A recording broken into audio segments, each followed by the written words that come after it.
Our next talk will be delivered by Dr. Anurag Meena.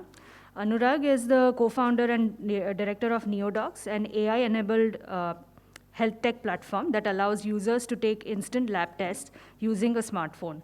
An IIT Bombay alumnus himself, he started his entrepreneurial venture, CareX Innovations, during his final year of graduation to solve maternal and child healthcare needs using smartphone devices. With this, I welcome Anurag to share more about his entrepreneurial journey.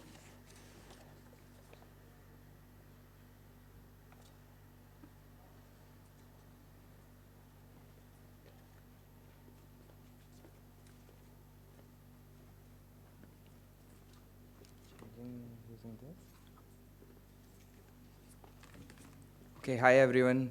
My name is Anurag, and I'll give you a different perspective from the previous speaker. So I'll not include anything around science, engineering in my slides, and so I'll be giving you the perspective from I'm an IIT Bombay alumni, and how I went on from starting a venture and where I am right now. So I'll give a perspective into that, talk about my journey till now. So just to give a quick brief, I currently run a startup named NeoDocs, where we do instant screening and diagnostics, and I'll come to this later. To start off, I have been a tinkerer since my childhood. So typically tearing apart toys, then looking at the electronics and everything, assembling them back and being successful a lot of times. So that was what I used to be like in my high school and school time. And I'm still a tinkerer. It is just that the odds of success of reassembling things successfully have increased a lot. And I come from a family of doctors and civil servants. So I hail from a small place in Rajasthan named Kota. So a lot of you might be aware of why Kota is famous for. So I knew about two things that can be done post your school. So one is either you can be a doctor or you can be an engineer. So at that time, at that age, it was a very difficult decision for me. So I took both mathematics and bio. And post my 12th, I gave the entrance examination for IIT, the JEE examination, and AIPMT for the medical entrance. I cleared both of them. And now the decision was what to choose next. So at that time, it was a simple calculation that you get an engineering degree in 4 years and up and running and job ready. So I chose engineering. I came to IIT Bombay.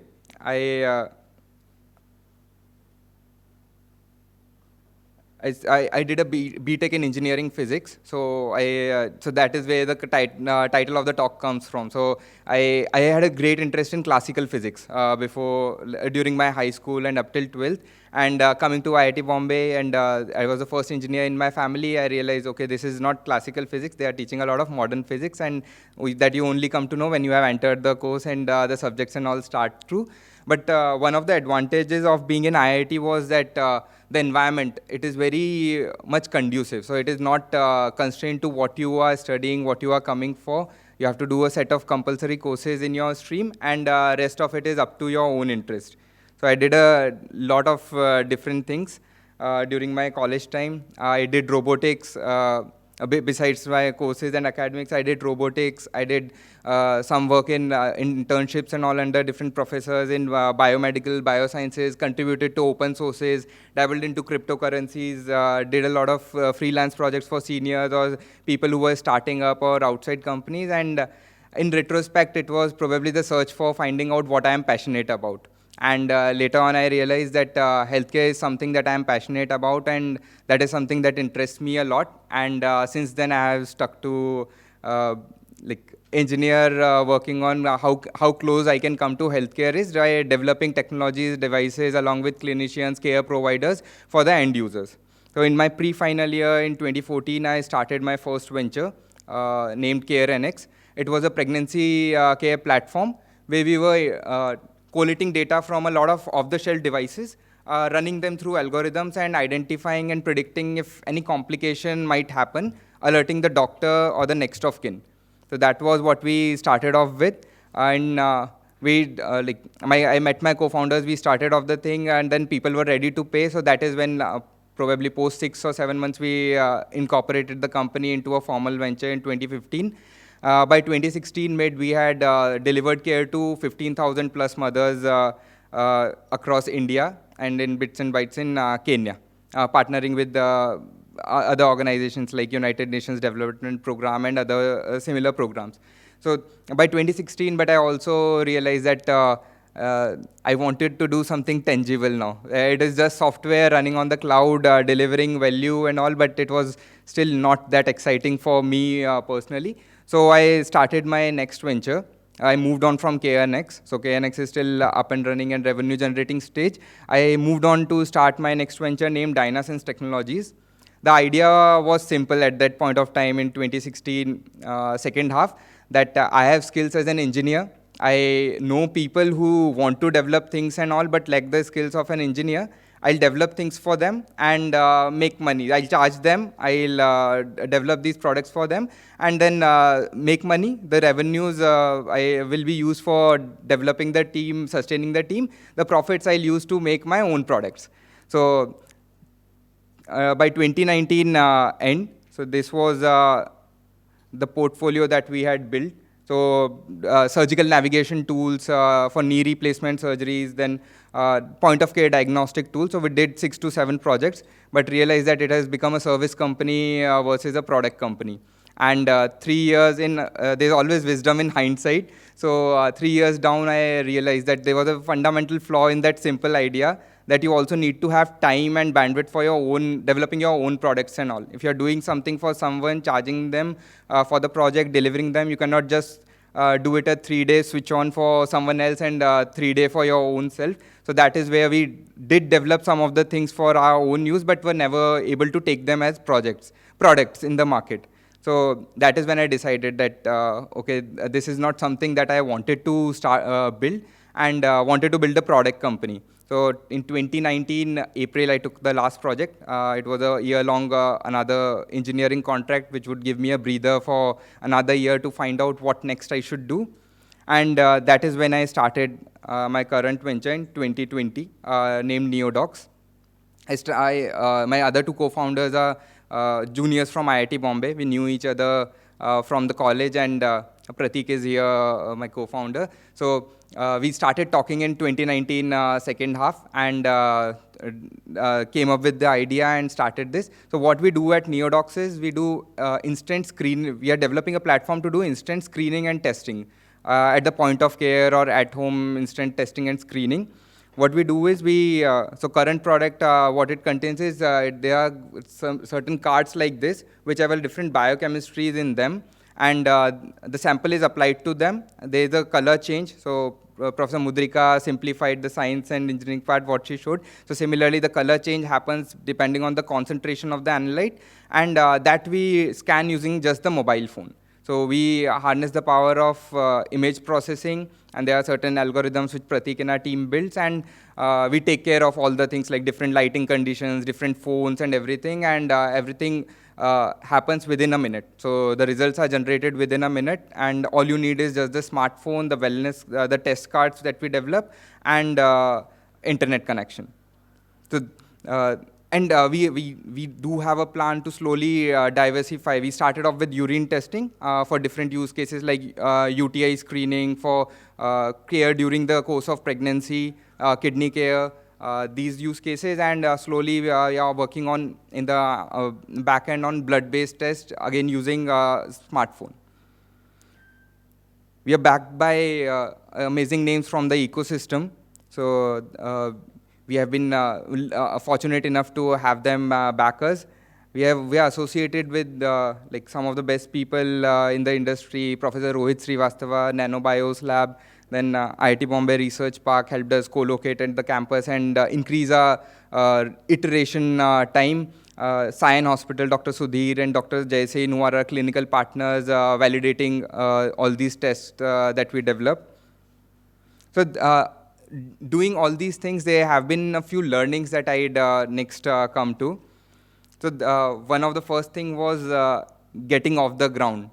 And that means like you need to know a lot of things about that. So when I started DynaSense, what Dr. Arindam had mentioned in his slides, that there are a lot of failure point, and specifically in a medical device, you are touching someone else's life. So you have to be serious enough that it's not a piece of software or an application that you can just tweak and update on the Play Store.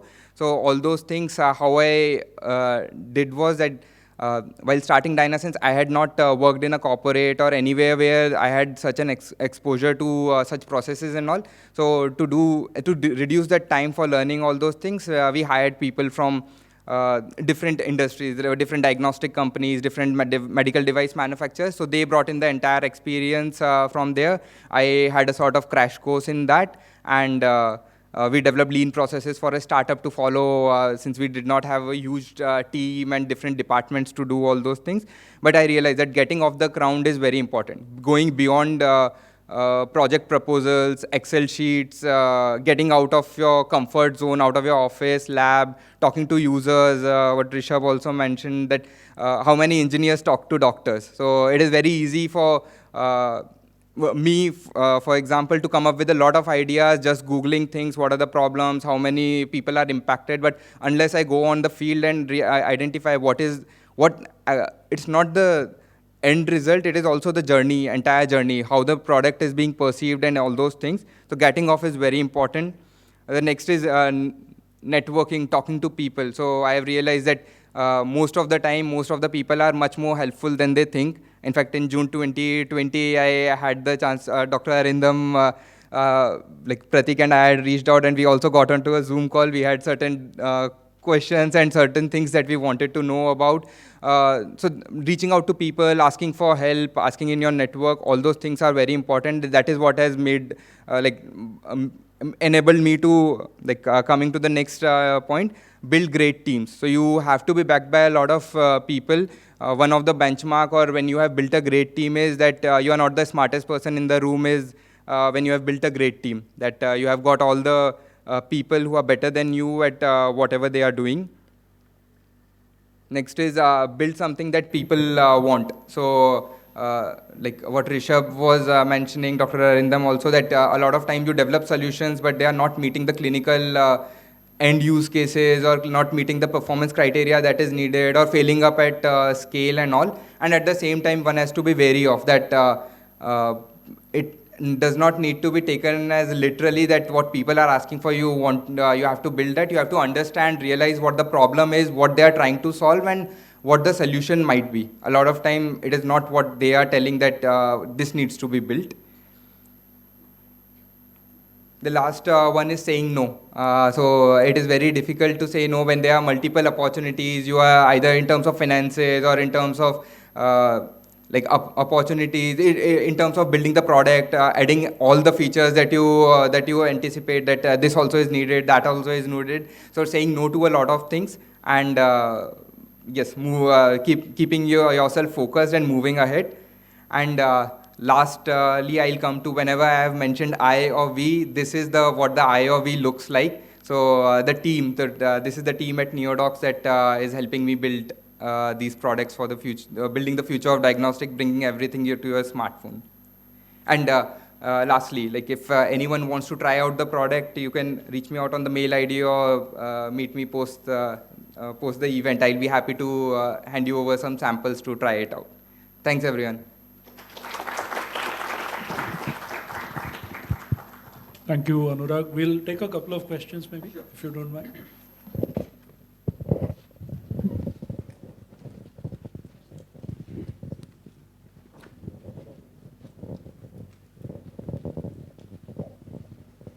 Just thought at the last moment, how important is it to realize that you need to fail or change, right? You changed, I think, 3-4 ideas. So can you talk about that? Because that journey is very important. Yeah, so realizing at the right time, as a researcher, when I was just thinking as a researcher, or when I was in college, you do not necessarily need that business aspect of it to marry the research part. You're passionate about what you're working on. You want to see it succeed. You'll stick to it, that no matter what the world says. But when the products or your solution meets the business angle as well, at the end you have to make it sustainable. Else, no matter how good work you are doing, it will not survive. If it is not sustainable, it will not see the light of the day and not reach out to people. So that is a very important thing to realize. When do you say no to that okay, this is not working out anymore?